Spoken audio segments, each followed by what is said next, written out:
O que é você trabalhar com dedicação a uma empresa e, de repente, toda a sua dedicação chega num momento, nada é reconhecido.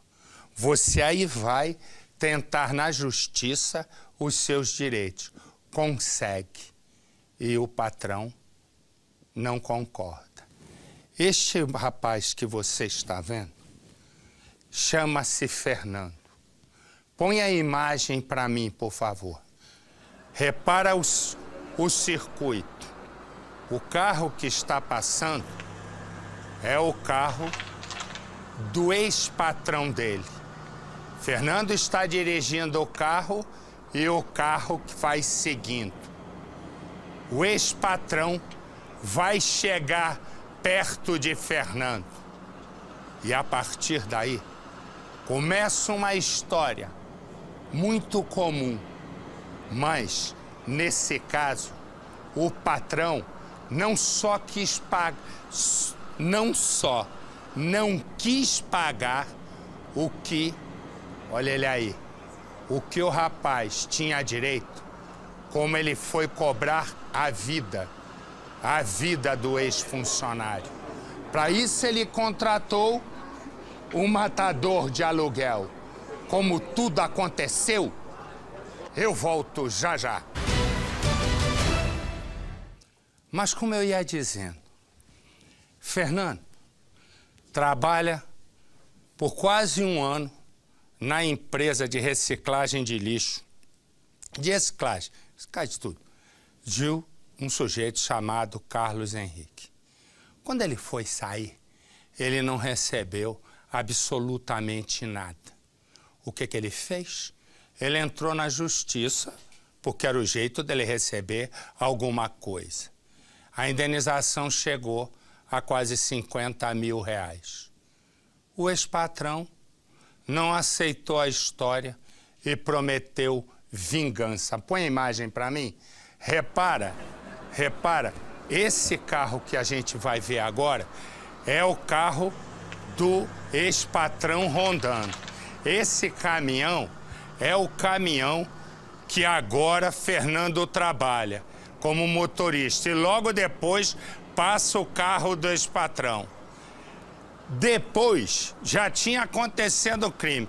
Carlos Henrique, né, levou o matador, executou, ele parou nesse posto, né? E ele e o matador, que vão sendo vistos aí, o que acontece? A gente vai ver na imagem mais fechada, esse aí, ó, é o ex-patrão, o Carlos Henrique. Lá fora ficou o homem, né? Lá fora, aquele que passou lá, né? Agora sim, esse aí é o homem que ele teria contratado para matar o funcionário que só foi pedir o que tinha direito. Põe no Cidade. Fernando dos Santos Begali tinha 30 anos de idade. O motorista trabalhava com a coleta de lixo reciclável e resolveu cobrar na justiça o acerto devido pela empresa de transportes, onde prestou serviços por 10 meses e saiu de mãos abanando, sem o acordo trabalhista, que poderia render ao funcionário cerca de 50 mil reais. A família conta que o assassinato de Fernando foi planejado durante um mês, tempo exato do recebimento da intimação judicial até o crime brutal. Carlos Henrique Delvecchio Artacho, de 23 anos, ex-patrão de Fernando, é apontado como o mandante do crime. No dia do assassinato, câmeras de segurança registraram o carro dele rondando a empresa onde a vítima trabalhava. As cenas mostram ainda o caminhão conduzido por Fernando passando por um cruzamento bastante movimentado. Em seguida, o Corolla preto aparece seguindo o caminhão. O caminhão entrou aqui nesta rua de Aricanduva, distrito de Arapongas, por volta das 8h30 da manhã. No local não havia quase ninguém, também tinha pouco movimento de carros, ambiente ideal para os criminosos. Segundo as investigações, Carlos Henrique estacionou o carro bem aqui para o atirador descer. Quando o criminoso começou os disparos, as duas coletoras de lixo que estavam trabalhando com a vítima ficaram tão assustadas que se esconderam na cabine do caminhão.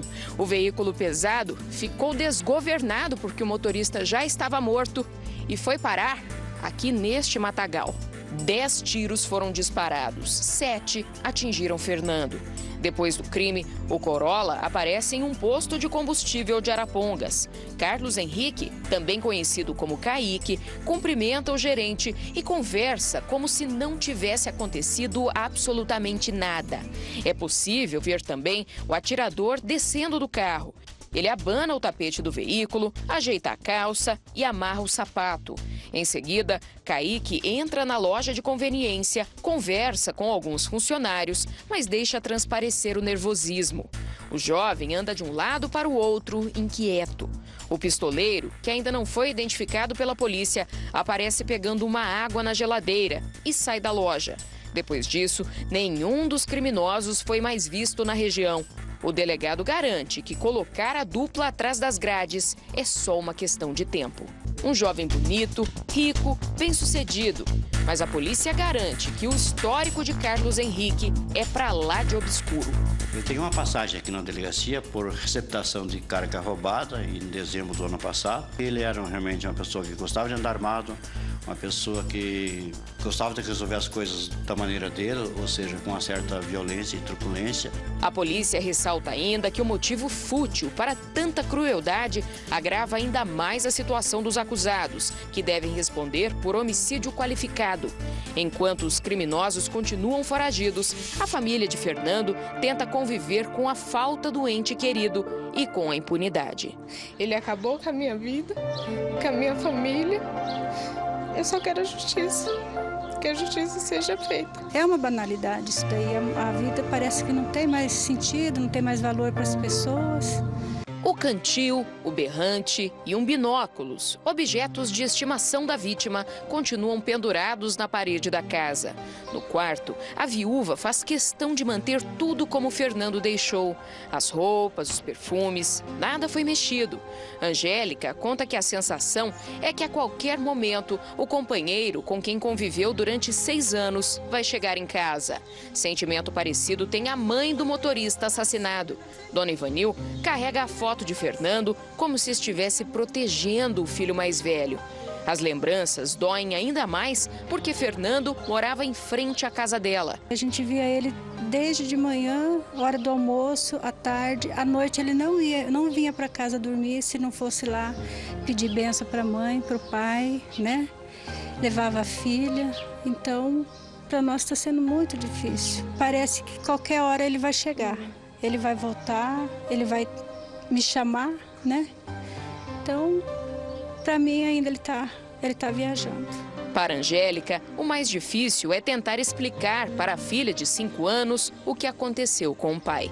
Eu, na verdade, ainda estou muito abalada, então eu não consigo nem explicar para ela direito o que está acontecendo ainda, mas ela já está conseguindo entender o que está acontecendo.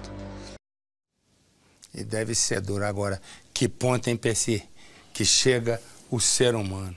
Se o rapaz tinha o direito à indenização, a justiça autoriza a indenização, o outro prefere tirar a vida.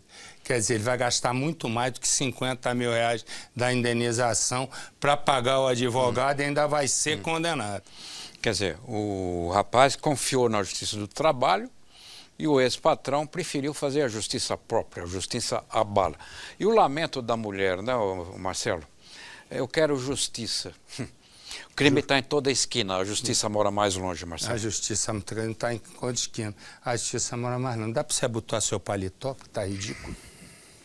Não, porque está ridículo, está com a pança aparecendo no ar. Você acha que isso é bonito? Não, foi sem querer. Ah, bom, porque está ridículo, né? Vamos falar certo. Foi culposo. Não, inacreditável, né? Eu vou te contar, só aqui mesmo. Deixa eu dizer uma coisa. E você deve estar com verme, porque você está com uma barriga. Não. Faz dó, hein? Não, não. Não é verme, não? Não, não. Você deve estar com uma barriga, aquelas barrigas de verme, sabe? Barriga de menininho que anda na rua, assim, gordinho, com aquelas barriguinhas. É você. Os bichos estão longe de mim. Estão sim, estão transitando. Ó, isso é um motel, tudo está preparado para um sapé que iaiá. E o que acontece?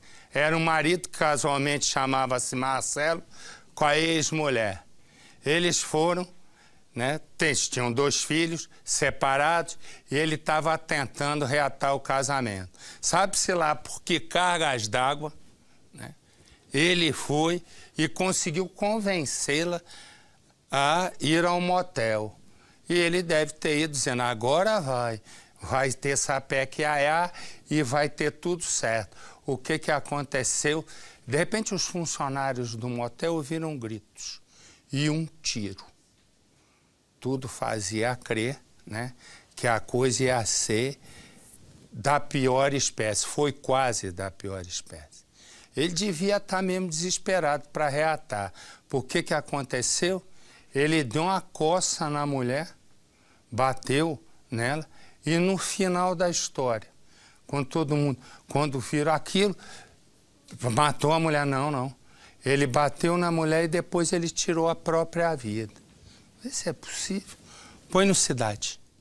A tragédia que colocaria fim à vida de Marcelo Garcia Costa, de 32 anos, aconteceu neste motel. A todo momento chegavam familiares em busca de notícias, mas ninguém foi autorizado a entrar no motel. O local foi isolado pela Polícia Militar até a chegada da perícia. De acordo com funcionários do motel, o casal teria chegado no local por volta das 6 horas da tarde neste carro branco que pertence a Marcelo. 1 hora depois, Marcelo e a ex-mulher teriam começado uma briga que se estendeu por alguns minutos e só parou com o som de um tiro. O corpo do Marcelo foi encontrado dentro de um dos quartos dentro deste motel que fica à beira da rodovia que liga Franca à cidade de Ribeirão Corrente. Ele estava com a ex-mulher dentro do quarto. Funcionários escutaram uma briga e um disparo de arma de fogo. Eles acionaram então a Polícia Militar. O patrulhamento rural esteve aqui, entraram no quarto e encontraram um homem caído na cama. A ex-mulher também estava no quarto, bastante machucada e em estado de choque. No local havia bebida alcoólica e um pó branco que será analisado pela perícia. Marcelo estava na cama, em cima da arma que usou para tirar a própria vida. Mesmo separados, os dois mantinham contato. Marcelo teria tentado voltar com a ex, mas ela já estava em um outro relacionamento. Familiares não quiseram gravar entrevista, mas disseram que o ajudante de serviços gerais chegou a dizer que mataria a ex-mulher e depois tiraria a própria vida. A perícia fez exame residuográfico no casal e o laudo com o resultado deve sair em 30 dias. A mulher saiu dentro de uma viatura da Polícia Civil e foi direto para a delegacia. Da imagem um homem que você está preso. A polícia, depois de 2 meses de investigação, prendeu esse sujeito que é chefe de uma quadrilha de golpistas e de sequestradores. Outros 40 já tinham sido presos, o chefe não tinha ainda e ele acabou preso agora. Põe no Cidade. O grupo está envolvido em roubo, tráfico de drogas, homicídios, latrocínios, estelionatos e furtos. Um dos criminosos, Paulo Robson, de 29 anos, é suspeito de pelo menos 10 roubos à mão armada. Ele é foragido da justiça e foi preso na terça-feira. O bando é monitorado desde 2010. De acordo com o delegado, o grupo usava menores para traficar drogas, o que teria atrapalhado as investigações. Nestas imagens feitas pela polícia, traficantes foram flagrados distribuindo e usando drogas. Em outra filmagem, um deles aborda um pedestre, o derruba no chão e foge levando a carteira e o celular da vítima. Em outro flagrante, um assalto a uma loja. 2 pessoas, entre elas uma mulher, entram e anunciam o assalto. O atendente dá todo o dinheiro do caixa. Em seguida, os assaltantes vão embora. Aqui, os agentes descobrem onde a droga estava escondida, dentro de um filtro de barro. Durante a operação chamada de 360 pela polícia, foram apreendidos dinheiro, drogas, balança de precisão e celulares. Essa moça chama-se Jéssica. Jéssica tem 23 anos e ela conhece um namorado, né? Conhece Anderson, que acaba se tornando o namorado dela. Jéssica tem um pensamento. Ela quer casar com Anderson. Ela está feliz. E ela já tem um outro filho de um outro relacionamento. Jéssica sente que nunca foi tão feliz. E ela conta para todo mundo sobre essa felicidade. A questão é que naquele dia ela tem uma moto e ela dá carona para uma pessoa. Jéssica desaparece. De repente, o corpo de Jéssica é encontrado num campo de futebol. A poucos metros dali, uma bolsa intacta, a bolsa de Jéssica, com todos os documentos e os cartões. A moto é encontrada, a moto está queimada. A história, que ainda não tem um fim, começa assim. Jéssica chama atenção por onde passa. A Bela acaba de comprar uma moto e no bairro onde mora é desejada por todos os rapazes. Aos 22 anos, Jéssica mora com o pai, a madrasta e uma irmã. Ela tem um filho de 2 anos e adora se divertir. De moto, vai para todos os cantos. Tchau, pai. Tô indo pra casa do tio. Tchau, filho. Jéssica se despede do pai. Avisa que vai dormir na casa do tio. A irmã sai para passear e vê Jéssica passar de moto. Na garupa, um rapaz que a irmã não conhece. No dia seguinte, a família liga para a casa do tio de Jéssica para falar com ela. O tio diz que Jéssica não passou e muito menos dormiu lá. Não, a Jéssica não dormiu aqui essa noite, não. Não demora. Chegam as informações. Uma moto em chamas e, não muito longe, o corpo de uma mulher. É Jéssica. E quem é o homem da garupa? Até agora é um mistério. Foi pilotando a própria moto que Jéssica foi vista pela última vez. E na garupa não estava o namorado Anderson, com quem tinha planos de se casar. Depois disso, Jéssica só foi vista com vida pelo homem que a matou e a deixou semi-nua, com o rosto muito machucado, ao lado deste monte de entulho. É provável que a jovem de 23 anos, mãe de um menino de 2, também tenha sido abusada antes de morrer. Era neste lugar calmo, tranquilo, muito pacato que Jéssica Alves, de 23 anos, morava. Nós estamos no interior de São Roque, que fica a mais ou menos 60 quilômetros de São Paulo.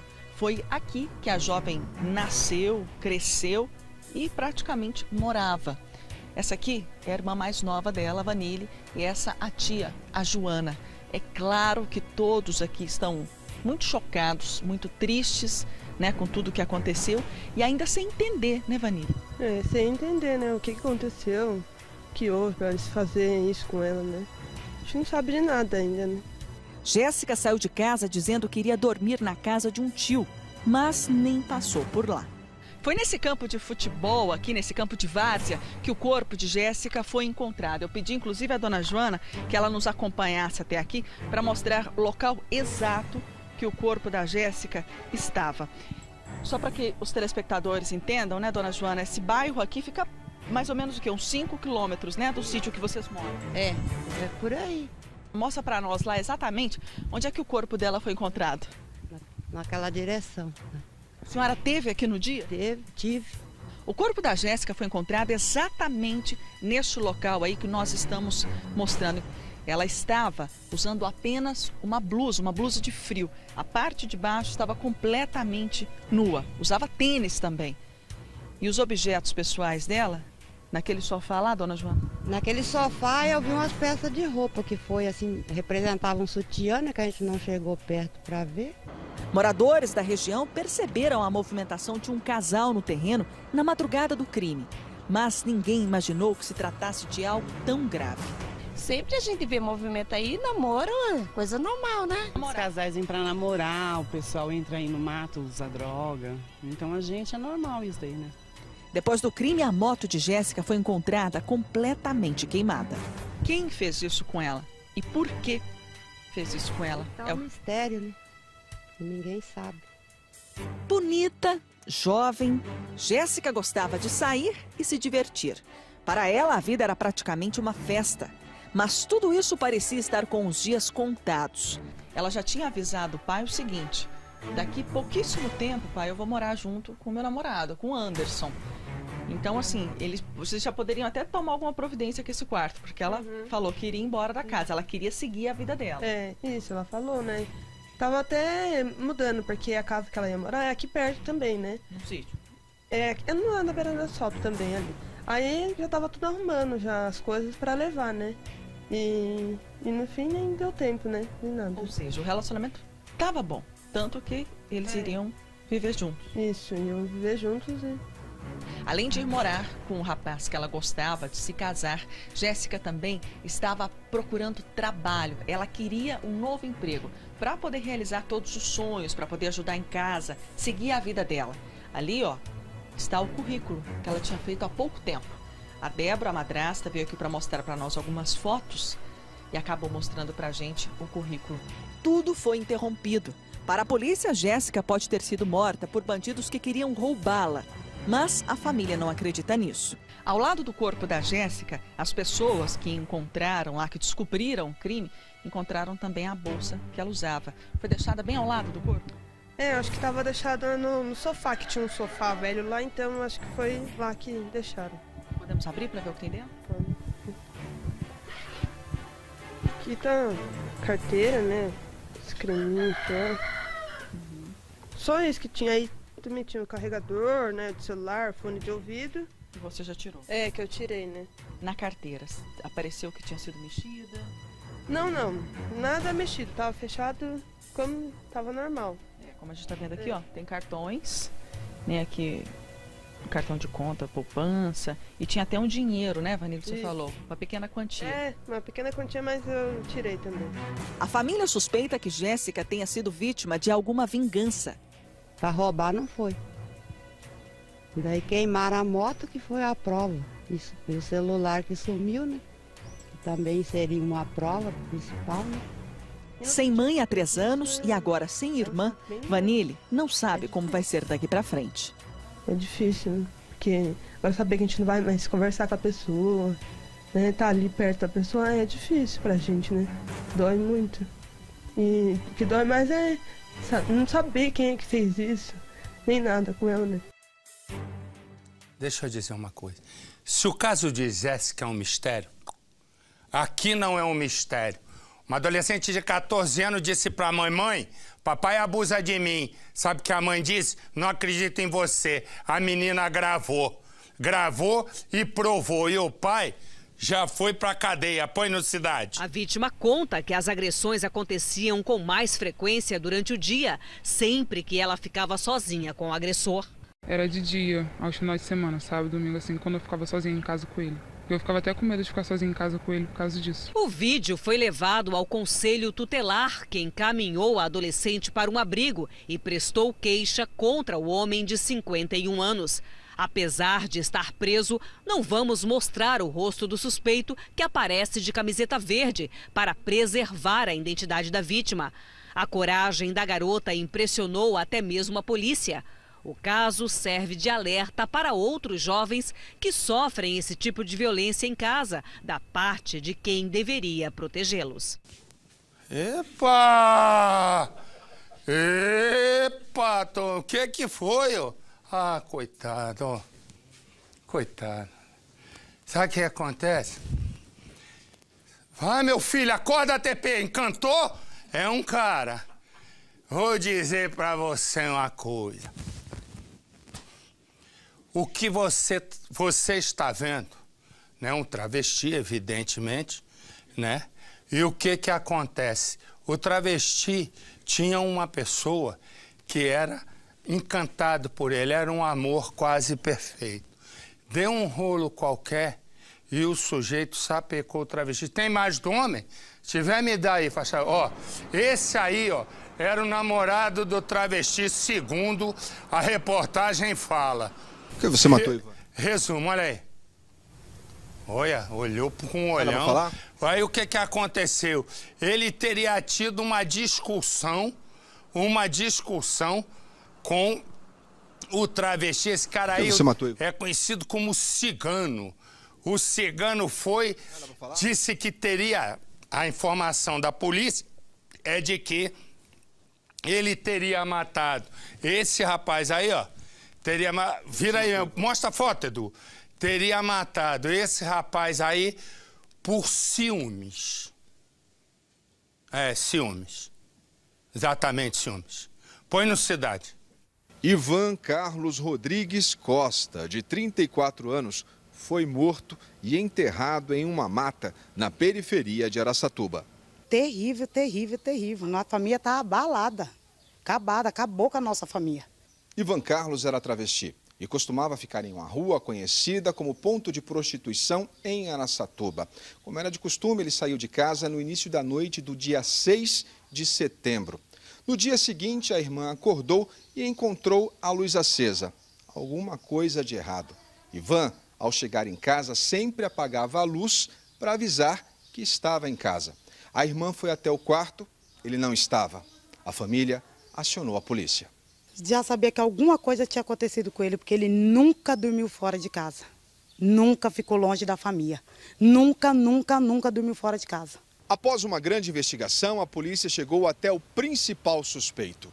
Juan foi preso em Andradina, município a 120 quilômetros de Araçatuba. O rapaz confessou o crime. O principal motivo: ciúmes. Ele se relacionou com esse rapaz, disse que já tinha saído 2 vezes com esse rapaz e acabou recebendo um telefonema. O rapaz ficou nervoso, discutiram, brigaram e ele acabou então matando o rapaz. Durante a transferência para a cadeia, Juan Richard Custo Niza, de 22 anos, teve a prisão temporária decretada. Ele é conhecido como cigano. Quando questionado por nossa equipe, preferiu ficar em silêncio. Por que você matou Ivan? Nada para falar? A irmã mostra o quarto e os objetos do irmão. O sepultamento deve acontecer nesta quinta-feira. A família espera o resultado do IML, que apontará a causa da morte. O exame deve sair nas próximas semanas. Mas, pelas características físicas e a confissão de Juan, a polícia não tem mais dúvidas de que o corpo encontrado na mata seja de Ivan. Me dá a imagem, o homem que você tá vendo. Tem um e tem mais, hein? Mas tem mais, tem mais. Ele, olha, tá forte. Tudo preso, sabe o quê? Quadrilha, tudo assaltante de banco. Põe no Cidade.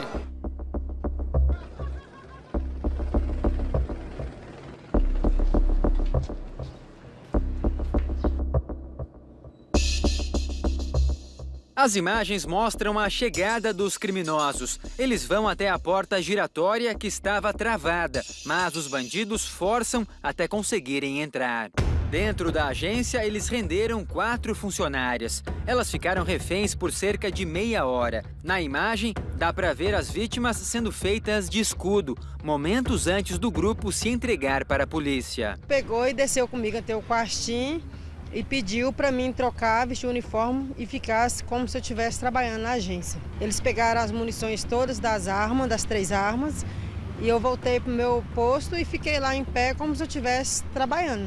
Esta imobiliária fica exatamente ao lado da agência bancária, na zona sul de São Paulo. Rafael e Alberto se assustaram quando uma funcionária do banco entrou correndo no escritório. Ela entrou extremamente em pânico, na verdade, chorando muito, não conseguia falar nada, simplesmente falou que estava preocupada com os companheiros de trabalho. As vítimas foram rendidas momentos após abrirem a agência, mas uma delas conseguiu escapar para a imobiliária e pediu ajuda. A polícia chegou rápido, várias viaturas cercaram o banco. Do alto, o helicóptero Águia auxiliava os policiais em terra. Este vídeo mostra os PMs vasculhando os fundos da imobiliária. A suspeita era de que algum bandido poderia ter pulado para o local para se esconder. Foram momentos de tensão. Porque a gente está com parede aqui com o banco e a gente sabe que às vezes por um deslize de qualquer uma das partes pode haver uma coisa pior, graças a Deus que não ocorreu. Sem ter como fugir, os 4 assaltantes se entregaram. Com o grupo foram apreendidos rádios comunicadores, armas e até uma peruca. Nesta imagem, dá para ver que um deles estava usando o objeto durante a ação. Ele é Rodolfo dos Santos, de 30 anos, que já tinha passagem pela polícia por receptação de carro roubado, mas foi solto após cumprir pena. Segundo a polícia, o bando é suspeito de outros 2 assaltos a bancos. O receio de trabalhar ao lado de um banco já existia e agora ficou ainda maior. Infelizmente, em São Paulo, a gente já vem receoso há muitos anos já. E agora, fazer o quê? Redobrar, triplicar, sempre ficar de olho, ficar esperto, mais ainda, porque a gente que paulistanos já sofremos tanto com isso. Redobrar a segurança, ficar sempre de olho, alerta e torcer para que Deus ajude a gente aí, porque mais é isso daí.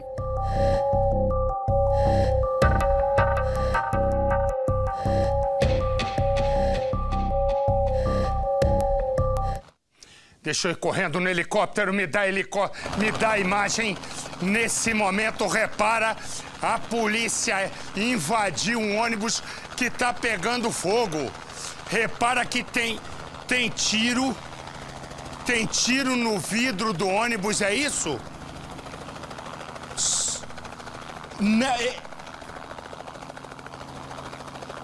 Olha aqui, uma manifestação. Houve a morte de 2 mototaxistas. Essa imagem não é do Rio de Janeiro? Ah, eu tô vendo. O carro da PM é outro. São imagens ao vivo do Rio de Janeiro. Acabaram de matar 2 mototaxistas, invadiram a pista, pararam o ônibus, tem pedrada, tentaram tocar fogo. Tentaram colocar fogo no ônibus. Você vai vendo as imagens. Me dá o circuito, me dá o circuito. A mulher que você está vendo, ela trabalha numa creche. Ela vai andando calmamente. De repente, uma moto vai passando. A moto passa. Repara, ela tá lá. A câmera troca. A bicicleta vai voltar. A essa altura, o homem da bicicleta, olha lá, ela está lá, o homem da bicicleta pedala, repara que vai se aproximar e atira. Atira várias vezes. A moça da creche vai e cai. Ela não vai viver. E o assassino foge. O que aconteceu? Põe no Cidade. As imagens são de uma rua na periferia de São Paulo. É pouco depois das 6h30 da manhã. O dia está claro. O movimento de carros e pessoas já começou.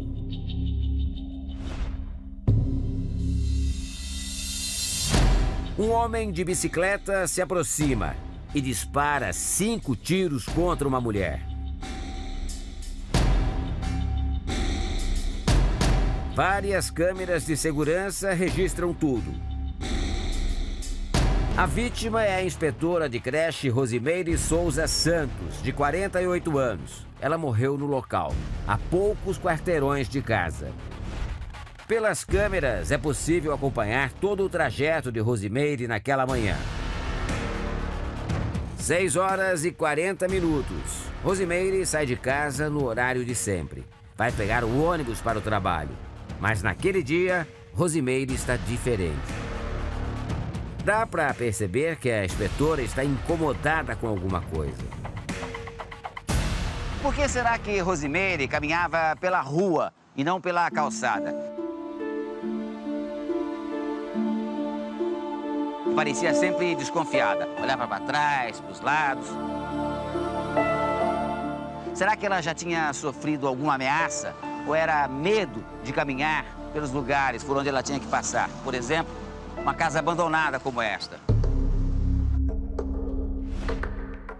Segundos após Rosimeire sair de casa, surge na rua este homem de bicicleta. Segundo a polícia, ele é o comparsa do matador, que vem também de bicicleta logo atrás. Repare, o comparsa olha para o outro criminoso e os dois seguem atrás de Rosimeire. O comparsa coloca a mão no bolso. Segundo a polícia, ele também está armado. A câmera de segurança deste restaurante registra outro momento da emboscada. O comparsa surge no final da rua, olha para trás e vai embora. Ele acaba de passar por Rosimeire. A inspetora parece desconfiada. Antes de dobrar a esquina, ela olha para trás mais uma vez. Em seguida, o matador se aproxima. Ele não acompanha Rosimeire, segue reto. Mas volta poucos segundos depois e vai atrás da inspetora. A rua não está deserta. Rosimeire abre o guarda-chuva. Ela passa por duas pessoas e segue em direção ao ponto de ônibus.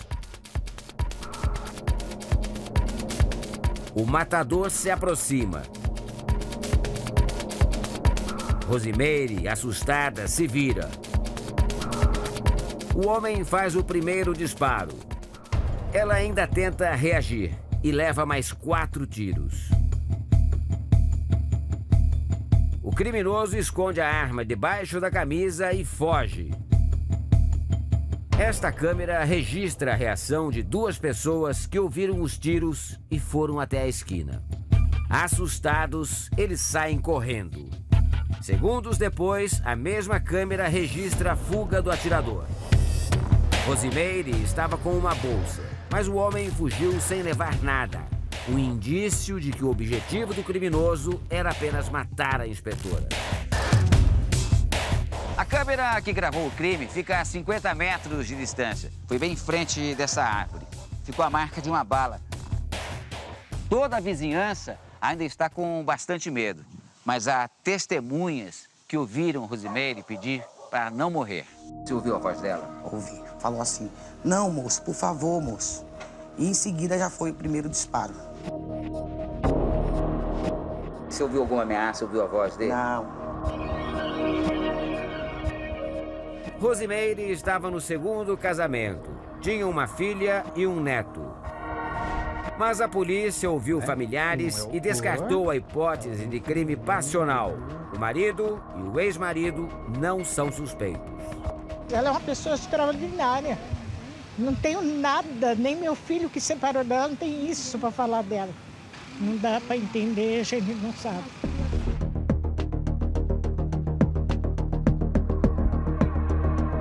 O celular da inspetora registrava apenas uma ligação para o marido. Ele disse que a mulher não havia brigado com ninguém. Ela estava muito tranquila. Se ela tivesse discutido, ela era uma pessoa bem emotiva, com certeza ela teria me passado. E ela não, em momento algum, ela citou que teve alguma desavença com alguém. A família não tem nenhuma suspeita. Ela nunca fez nada pra ninguém, vai suspeitar de quem? Não passa nada pela nossa cabeça. Não tem motivo. Rosimeire trabalhava nesta creche municipal que fica numa das regiões mais violentas de São Paulo. As colegas reforçam que ela não tinha inimigos. Sempre foi muito dedicada com as crianças, não tinha assim nenhuma suspeita em nada, ela sempre foi tranquila. Uma pessoa que honesta, não trabalhadeira e dessa forma. Isso que dói. Os investigadores não descartam a possibilidade de um desentendimento com o parente de algum aluno. Pelas imagens, não é possível identificar o rosto dos criminosos. E até agora, a delegacia não recebeu nenhuma denúncia anônima. A única certeza da polícia é que foi um crime encomendado. A mulher, que se dava bem com todos, foi executada. O que motivou e o autor ou os autores ainda está desconhecido.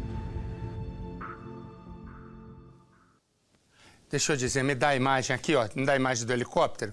Olha aqui, a situação no Rio de Janeiro tá uma confusão lascada, porque mataram 2 mototaxistas, carro de polícia passando sem parar. Essa é a imagem do nosso helicóptero lá do Rio. Uma confusão grande. O nosso Hernani leva a bala, tem informação. Diga, Hernani. Bem, Marcelo, neste momento, policiais militares reforçam a segurança no entorno de 3 comunidades da zona norte do Rio de Janeiro, que são controladas pela mesma facção: Morros da Pedreira, Quitanda e Lagartixa. O clima ficou tenso porque várias pessoas saíram dessas comunidades e iniciaram protestos violentos. Fizeram, primeiro, uma fogueira com pneus e, em seguida, atacaram aquele ônibus ali que você está vendo do lado esquerdo do vídeo. Por conta disso, policiais militares reforçam a segurança. Homens do Corpo de Bombeiros também estão no local, já que existia a possibilidade desse ônibus pegar fogo. No entanto, os policiais militares conseguiram agir rápido, chegaram e usaram um extintor de incêndio para debelar as chamas no interior do coletivo, já que alguns criminosos jogaram ali alguns coquetéis Molotov. A situação é bastante tensa agora nessa área da zona norte do Rio de Janeiro, no entorno principalmente do Morro da Pedreira, uma área que era controlada pelo aquele conhecido traficante Playboy e atualmente tem o domínio aí de um outro bandido comparsa dele, o Arafá, Marcelo. Olha aí, você vai vendo Playboy, Arafá, Pedreira, Lagartixa, Rato Molhado, tá tudo no rolo. Você vai vendo, eu vou ter novas informações. Me dá loura, me dá loura. Vai com a loura. Essa já foi loura. Agora ela tá meia castanha. O nome dela é Quilcia. Quilcia. Ela só vai a grandes joalherias. Quando ela vê todas as joias e tal, papapá, daqui a pouco ela vai embora. Aí ela manda a quadrilha da qual ela é chefe, roubar a joalheria inteira. Põe no cidade. Esta mulher de óculos que olha as joias é Quilcia Carneiro Pereira. Ela está envolvida num assalto à joalheria. As imagens seguintes mostram um bandido armado abordando uma funcionária. Logo depois entra o outro bandido. Ameaçam, usam uma mochila para colocar as joias. Segundo a polícia, Quilcia entrou na loja com o objetivo de conseguir um cartão, aquele que dá acesso às mercadorias, às joias, como se ela fosse cliente e fosse comprar. A partir do momento que ela conseguiu o cartão, ela saiu da loja e passou para os 2 bandidos, que entraram no comércio e anunciaram o assalto. A informação é que ela facilitou a entrada dos criminosos no local, inclusive foi apreendido com ela na residência um cartão de orçamento da loja que ela tinha ido anteriormente. Um terço do material roubado foi encontrado na casa de Quilcia, em Neópolis. Ela alegou ter comprado as joias pela internet. A presa, que é conhecida como Loira do Mal, já tem passagem pela polícia e pouco falou com a imprensa. Eu não sou tudo isso que todo mundo fala, não. Não, não. Quem é sou eu, minha filha. Você é uma belezura. Ele se chama Claudemir e ela se chama Maiara. O que acontece? Eles são primos. E ele é apaixonado pela prima. Olha que história. E consegue convencer a prima a que os 2 possam morar juntos e que eles possam formar um lindo casal. Maiara diz assim: Claudemir, deixa eu te contar antes de que você comece a rir. Para eu me mudar da minha casa para contigo casar, só se você tudo mobiliar. Aí isso você está fazendo rimar bem. Ela disse: mas você vai gastar um bom dinheiro. O que aconteceu? Ela foi e ele comprou. Ela queria tudo que é móvel bonito e tudo que é eletrodoméstico. Aí ela foi lá e comprou. Ele comprou, arrumou a casa. Tava uma beleza a casa. Ela gostou. Ela disse: Claudemir, agora sim eu vou mudar para aí. Aí ele disse: Maiara, vem que eu tô te esperando. Vai ser linda a nossa vida, minha clara amiga. Nossa vida vai ser uma belezura. Nossa vida, você vai ser a minha rainha. Ela disse: eu vou te sapecar a toda hora. Só que aconteceu um negócio. Tudo pronto, família toda ali vendo. De repente, 2 caras chegam. Desculpe, é que esse ar-condicionado aqui, eu tô engasgando, por exemplo, esse ar-condicionado, a última vez que limpou, tem mais ou menos uns 100 anos. Eu vou acabar perdendo a voz, porque eu fico 4 horas em pé aqui e caindo uma fuligem em cima de mim. Eu me sinto na Suíça no Natal. Aí, o pessoal já morreu por causa disso, não foi?